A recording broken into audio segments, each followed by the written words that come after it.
गोरखपुर से जब पहली बार उदय दिल्ली के लिए निकल रहा था तो उसके पिताजी उसे छोड़ने के लिए स्टेशन तक आए थे।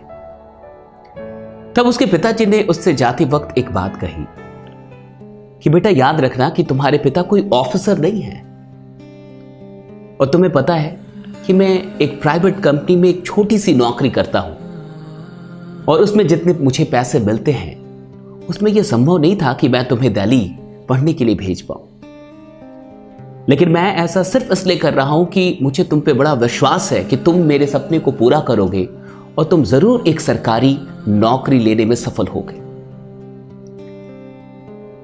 उदय ने यह बात अच्छी तरीके से समझ ली थी और वो पूरे रास्ते पिता का जो ये सपना था उसे पूरा करने के लिए संकल्प ले रहा था कि मैं एक सरकारी नौकरी जरूर लूंगा। उदय को अब दिल्ली में रहते हुए करीब 2-3 साल बीत गए। काफी समय से वो तैयारी कर रहा था, लगातार मेहनत कर रहा था, लेकिन नौकरियों के हालात बढ़िया नहीं थे। सरकारी नौकरियों में संख्याएं हमेशा घटते चली जा रही थी, सीट्स हमेशा घटते चले जा रहे थे और उदय जो दिन रात मेहनत करने के बाद भी ये देख रहा था कि दिल्ली के अंदर और भी कई लोग हैं जो उससे कहीं बेहतर है। फिर भी वो दिन रात सिर्फ इसलिए लगा हुआ था क्योंकि बार बार पिताजी की वो बात याद आती थी कि देखना मेरा एक सपना है कि तुम्हें सरकारी नौकरी मिल जाए और इसलिए मैं भेज रहा हूं, वरना मेरी औकात नहीं थी तुम्हें दिल्ली भेजने की।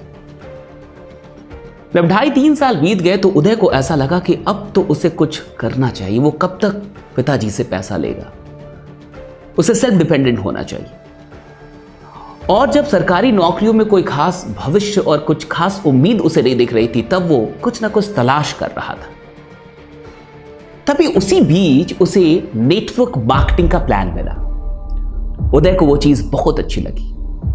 उसे ऐसा लगा कि वो यहां से कुछ बड़ा कर सकता है, इसलिए उदय ने नेटवर्क मार्केटिंग ज्वाइन कर लिया और फिर वो काम करने लगा। सारी चीजें बढ़िया चल रही थी, लेकिन उदय का एक दोस्त, उसी के गांव का एक दोस्त जो दिल्ली में रहता था, उसे ये बात पता चली कि उदय किसी नेटवर्किंग कंपनी में जुड़ गया है और आजकल वो नेटवर्किंग कर रहा है। उसने ये बात उसके पिताजी को बता दी। पिताजी ने जैसे ही ये बात जानी उन्हें बहुत दुख हुआ, उन्हें बहुत गुस्सा आया और उन्होंने सबसे पहले उदय को गोरखपुर बुला लिया। जब उदय गोरखपुर पहुंचा उसे पता नहीं था कि उसे क्यों बुलाया जा रहा है। पिताजी ने कोई कारण नहीं बताया और जब वो घर पहुंचा उसके बाद पिताजी ने उसे बहुत डांटा, इमोशनली भी ब्लैकमेल किया और सारी बातें कही कि तुम भला नेटवर्किंग कैसे कर सकते हो? क्या तुम भूल गए कि मैंने तुम्हें किस लिए दिल्ली भेजा था? मेरा एक सपना था कि तुम सरकारी नौकरी लोगे और तुम मुझसे धोखा कर रहे हो। तुम जाके वहां पे यही जोड़ने वोड़ने वाला धंधा कर रहे हो। क्या मैंने तुम्हें इसके लिए दिल्ली भेजा था?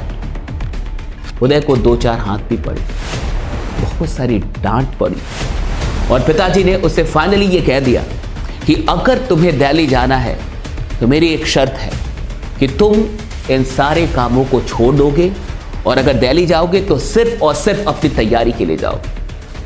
अगर तुम ये नेटवर्किंग करोगे तो मैं तुम्हें अब दिल्ली नहीं भेजूंगा और तुम्हें मैं ये यहां भी नहीं करने दूंगा। उदय के पिता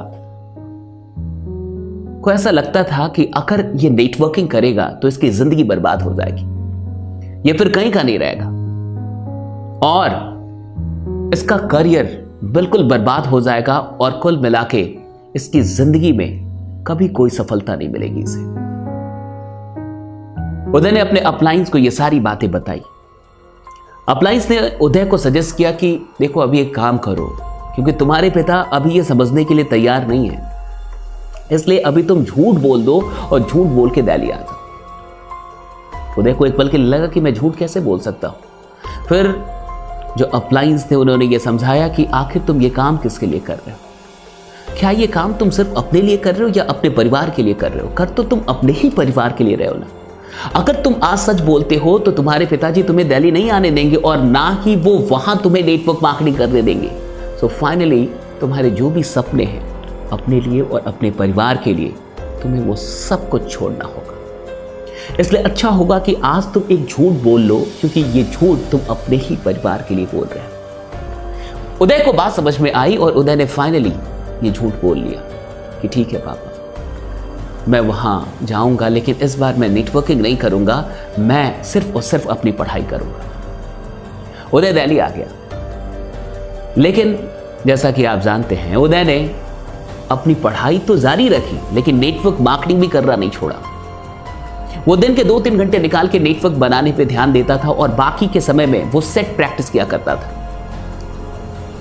अब लगभग उदय को रहते हुए 5-5.5 साल हो गए, लेकिन रिजल्ट के नाम पे कुछ भी नजर नहीं आ रहा था। नौकरी नहीं लग रही थी, नौकरी नहीं हो रही थी। और इधर वक्त आ गया 2020 के मार्च का। उदय की एक बहन थी जिसकी शादी होनी थी, और शादी फिक्स हो गई थी फरवरी में ही, और शादी होनी थी नवंबर-दिसंबर में। सारी डेट फिक्स थे, सब कुछ फिक्स हो चुका था। लेकिन मार्च में लॉकडाउन हो गया, और इसी लॉकडाउन में उदय के पिता की नौकरी चली गई। वो एक छोटे से कर्मचारी थे, वो भी एक प्राइवेट कंपनी में। उस कंपनी ने उन्हें नौकरी से तब निकाल दिया, और लॉकडाउन में उस कंपनी ने हाथ जोड़ लिया कि अब हम आपको पैसे नहीं दे सकते, सैलरी नहीं दे सकते, अब आप देख लीजिए। उदय के पिता ने कई बार मालिक के सामने ये याचना की कि उनकी बेटी की शादी होने वाली है, सब कुछ फिक्स हो चुका है, उनको पैसों की काफी आवश्यकता है, आप प्लीज मुझे नौकरी से मत निकालिए। ये सारी चीजें की, लेकिन वो कंपनी कुछ भी सुनने के लिए तैयार नहीं थी, और फाइनली उदय के पिता को नौकरी गंवानी पड़ी। इधर जो लड़के वाले थे वो बार बार ये कह रहे थे कि पैसा हमें कब तक मिलेगा। आप बेहतर तरीके से जानते हैं कि भारत में अधिकतर शादियां हो सकता है कि पेपर पे बिना दहेज के हो, लेकिन प्रैक्टिकली वहां दहेज चलता ही चलता है। कुछ शादियां डेफिनेटली होती है जहां दहेज नहीं चलता, लेकिन अधिकतर शादियों की रियलिटी आप बेहतर जानते हैं। उदय के पिता काफी स्ट्रेस थे, काफी टेंशन में थे कि आखिर अब वो क्या करें। उन्होंने ये सारी बात उदय की मां को बताई, और मां को सब कुछ पता चला। मां ने ये बात उदय तक पहुंचाई कि ऐसी ऐसी बात है, तुम्हारे पिताजी काफी टेंशन में है, बहन की शादी है, अब उनके पास पैसे नहीं और नौकरी भी जा चुकी। उदय ने घर में किसी को नहीं बताया था कि वो नेटवर्क मार्केटिंग कर रहा है, लेकिन अब उसे नेटवर्क मार्केटिंग करते हुए 2-2.5 साल हो चुके थे। उदय पैसे कमाता था, और पिताजी को बिना बताए वो मां को हर महीने 10-15 हजार रुपए भेज देता था, वो भी ये कह के कि वो ट्यूशन पढ़ाता है, और पिताजी को वो ये बात ना बताए।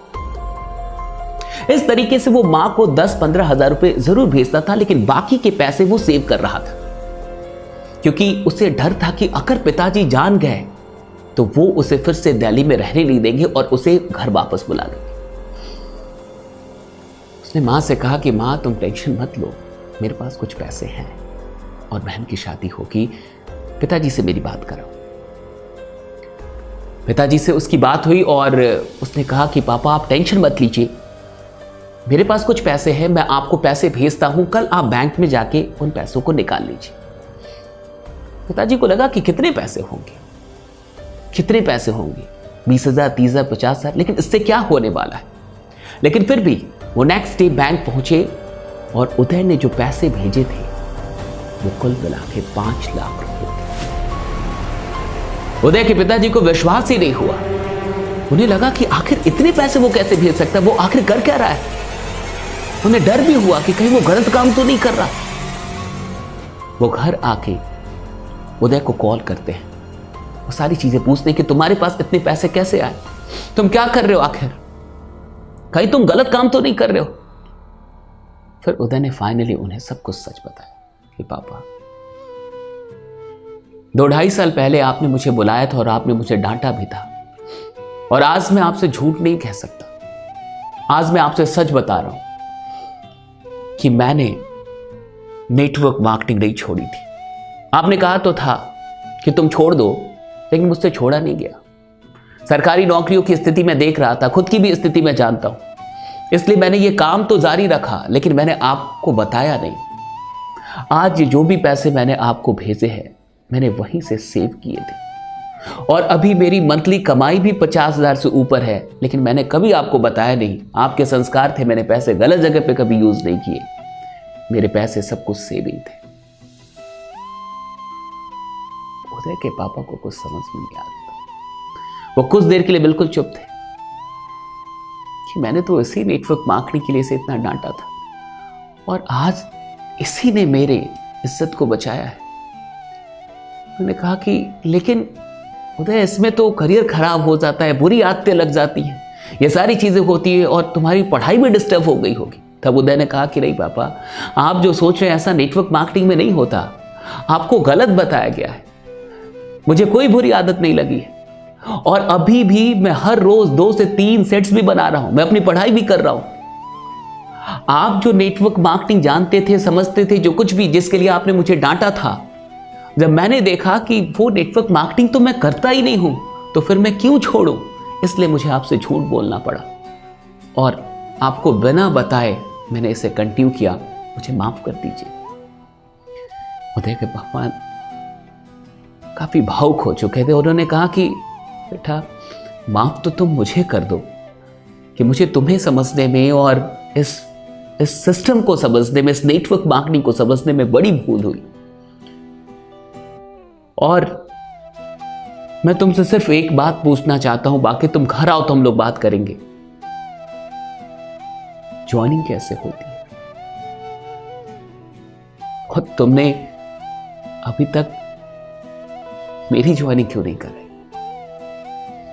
फिर इसके बाद से क्या हुआ होगा आप बेहतर जानते हैं।